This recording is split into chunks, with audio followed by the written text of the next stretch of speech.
ఈరోజు ఆనాడు పాలకులు అధ్యక్ష ఆనాడు పాలకులు ఉన్నప్పుడు సింగరేణి కార్మికులు ఏదన్నా వారికి ఏదన్నా ఇబ్బంది కలిగితే మెడికల్ అన్ఫిట్ అయితే ఏదన్నా బయట చనిపోతే దాదాపు ఈ ప్రభుత్వం రాకముందు 3000 పైచీలకు ఉన్నది. ఒకవేళ ఆనాడు పాలకులు ఎందుకు ఈ మాట అంటుందంటే ఆనాడు పాలకులు ఆంధ్ర పాలకులు ఆనాడు పాలన ఆనాడు కాంగ్రెస్ కావచ్చు అదేవిధంగా తెలుగుదేశం కావచ్చు ఈ 3100 మంది వారికి వాళ్ళ కొడుకులు పెట్టాలనే ఉద్దేశం వచ్చినప్పుడు వీళ్ళ వయసు 30-35 సంవత్సరాలు. ఆనాడు ఒక నెలకి 25 మంది అంటే సంవత్సరానికి దాదాపు ఒక 300 మందికి అంటే 3100 మంది ఉద్యోగాలు రావాలంటే వాళ్ళకు 10 సంవత్సరాలు పడితే 35 ఏళ్ళ వయసు ఉంటే 45 ఏళ్ళకి వస్తే మళ్ళీ ఒక 10 ఏళ్లకు రిటైర్ అవుతున్న సందర్భాలు. ఈ విషయాన్ని ఎందుకు చెప్తున్నాను అంటే ఆనాడు తెలంగాణ మీద వివక్ష తెలంగాణ సింగరేణి ఎక్కడ పోయినా పర్లేదు కార్మికులు ఎక్కడ పోయినా పర్లేదు ఆనాడు ఆంధ్ర ప్రాంతానికే ప్రాధాన్యత ఇచ్చిన ఆనాటి పాలకుల్ని ఈరోజు మరి ఈ రకం ఉంటే గౌరవ ముఖ్యమంత్రి గారి దృష్టికి మా ఏదైతే సింగరేణి గౌరవ అధ్యక్షురాలు కవితమ్మ గారు అదేవిధంగా సింగరేణి కాలేజీకి సంబంధించిన మేమంతా సహసభ్యులం అందరము ముఖ్యమంత్రి గారి దృష్టికి దాదాపు 31 మంది ఈ రకంగా ఉద్యోగస్తులు ఉన్నారు. వాళ్ళు అడుగుతున్నారు ఇన్ని సంవత్సరాల నుంచి రావడం లేదంటే అప్పటికప్పుడే ముఖ్యమంత్రి గారు ఏంటిది దుస్థితి దాదాపు ఈ రకంగా ఇస్తే 10 సంవత్సరాలు పడుతుంది మళ్ళీ 10 సంవత్సరాలు మరొక 3000 మంది వేస్తే మరొక 10 సంవత్సరాలు పడుతుంది అని అధికారులను పిలిపించి ఒకే సంవత్సరం లోపల వాళ్ళందరికీ ఉద్యోగం ఇచ్చిన ఘనత ఈ గౌరవ ముఖ్యమంత్రి చంద్రశేఖరరావుది కాదా అవునా కాదని సంగతి కూడా ఈరోజు నేను సభ దృష్టికి ఈరోజు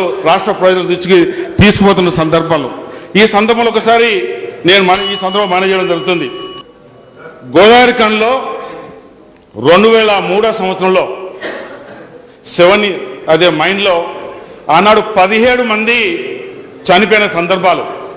ఆనాడు మేము శాసనసభ్యులు ఉన్నాం ఎంతోమంది అక్కడ ఆ ఇన్సిడెంట్ కాడికి పోయి వారికి ఎక్స్రేస్ ఇవ్వాలని ఆనాడు తెలుగుదేశం పాలన ఆనాడు చంద్రబాబు నాయుడు గారికి స్వయంగా వారు కూడా అక్కడ రావడం జరిగింది.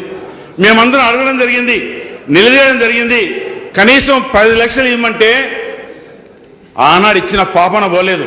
ఎందుకు పోలేదు ఆ పాలకులకి ఈ తెలంగాణ మీద కానీ సింగరేణి మీద కానీ ప్రేమ లేని సంగతి ఆనాడు 5 లక్షలకే పరిమితమైతే ఈనాడు ఈ ప్రభుత్వం వచ్చిన తర్వాత ఒక దిక్కు ఎక్స్గ్రేసియా 5 లక్షలు ఇందాక మా సభ్యులందరూ చెప్పారు 25 లక్షలు ఇచ్చే కార్యక్రమం తీసుకుందంటే ఒకసారి తెలంగాణ వచ్చిన తర్వాత ఏ రకంగా ఈ ప్రభుత్వం ఈ గౌరవ ముఖ్యమంత్రి గారు దృష్టి సాధించిందో ఒక్కసారి మీరు ఆలోచించాలి. ఇంకొక మాట కూడా ఈ సందర్భంలో చెప్పడం జరుగుతుంది. ఈనాడు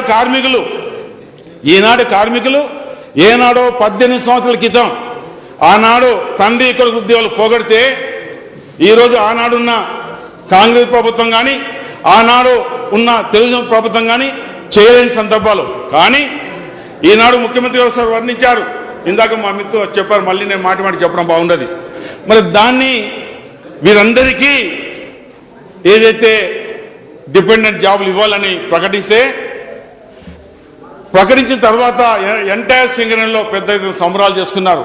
కానీ దీనికన్నా ముందు అక్కడున్న జాతీయ సంఘాలు అనుకోండి దానికి అనుబంధం ఉన్న పార్టీలు అనుకోండి ఎప్పుడు ఇస్తారు తెలంగాణ వచ్చాదే ముఖ్యమంత్రి అయ్యారే ఎందుకు ఉద్యోగాలు ఇవ్వలే అని చాలా సందర్భాలు చెప్పారు. ఈ సందర్భంలో మీ ద్వారా వారికి మనం చేయడం జరుగుతుంది. ఎప్పుడైతే ఈ ఉద్యోగాలు ప్రకటించారో తండ్రి కొడుకు ఉద్యోగాలు ప్రకటించిన తర్వాత కనీసం నైతిక బాధ్యత ఈ ప్రభుత్వాన్ని అభినందించారా? అభినందించలేదే. అంటే ఉద్యోగాలు ఇవ్వద్దు ఎన్నికలు రావాలి ఎన్నికలు గెలవాలి అనే ఆలోచన ఆ ప్రతిపక్షాలు కానీ వారికి సంబంధించిన పార్టీలకు ఉన్నదా లేదా అనే సంగతి కూడా ఈ సందర్భంలో గుర్తించడం జరుగుతుంది. ఈ సందర్భంలోనే మనం చేస్తున్నాను ఆనాడు కార్మికులు ఎంత కష్టపడ్డా మాకు లాభం లేదు. ఇది సమైక్య పాలనలో ఆనాడు ఉంది. ఈ రోజు తెలంగాణ వచ్చింది మనం కష్టపడదాం ఒక్క నిమిషం అనే ఆలోచనతోటి ఒకసారి మనం ఏదో బొగ్గు ఉత్పత్తి ఆలోచిస్తే 2011-12 52.21 మెట్రిక్ టన్నులు అయితే ఆనాడు వృద్ధి రేటు 2. అదే 2012-13 ఆనాడు 53.14 అయితే ఆనాడు వృద్ధి రేటు 2. అదేవిధంగా 2013-14 ఆనాడు ఏదైతే మెట్రిక్ టన్నులు 50.47 అయితే ఆనాడు -5 వృద్ధి రేటు. అదేవిధంగా 2014-15 52.53 అయితే ఆనాడు వృద్ధి రేటు 4. అదే 2015-2016 60.38 15 వృద్ధి రేటు ఏంటంటే కార్మికుల ఆలోచన ఏ రకంగా ఉంది, మనం ఎంతైతే కష్టపడతామో ఎంతైతే బొగ్గు ఉత్పత్తి చేస్తామో మన బతుకులు బాగుపడతాయి, మన పిల్లలకు ఉద్యోగం దొరుకుతాయి ఆలోచనతోనే కష్టపడ్డారు. అందుకే తెలంగాణ తెచ్చుకున్నారు. అందుకే దీన్ని దృష్టి పెట్టుకొని గౌరవ ముఖ్యమంత్రి గారు సింగరేణి అంటేనే సింగరేణి కార్మికులు అంటే అన్ని విధాలు ఆదుకోవాలని ఈ ముఖ్యమంత్రి గారు చేస్తున్న ప్రయత్నానికి మరి ప్రతిపక్షాలు కూడా కనీసం మర్యాదకైనా మరి అభినందించకపోవడం అంటే మరి దాన్ని ఏ రకంగా ఇది ప్రజలకు చేయాల్సిన బాధ్యత మాపై ఉందన్న సంగతి కూడా మరి ఈ సందర్భంలో చెప్పడం జరుగుతుంది. మనం మొదటి శాసనసభలోనే ఒక తీర్మానం చేయడం జరిగింది. వారు కష్టపడి పనిచేస్తున్న ఏదైతే ఐటీని మినహాయింపు చేయాలని భారత ప్రభుత్వం పంపడం జరిగింది. మరి భారత ప్రభుత్వం ఇంతవరకు కూడా దాని మీద ఏమీ సమాధానం రాలేదు. ఏది ఏమైనా మరొకసారి కూడా మనం ప్రత్యేకంగా శ్రద్ధ చూపెట్టి ఏ రకంగా వాళ్ళ ప్రాణాలని అరచేతిలో పెట్టుకొని బొగ్గును ఉత్పత్తి చేస్తున్నారో వారికి ఐటీ మినహాయింపు చేయాలని కూడా మరి మరొకసారి మీ ద్వారా ఈ ప్రభుత్వం తెలియజేస్తున్నా.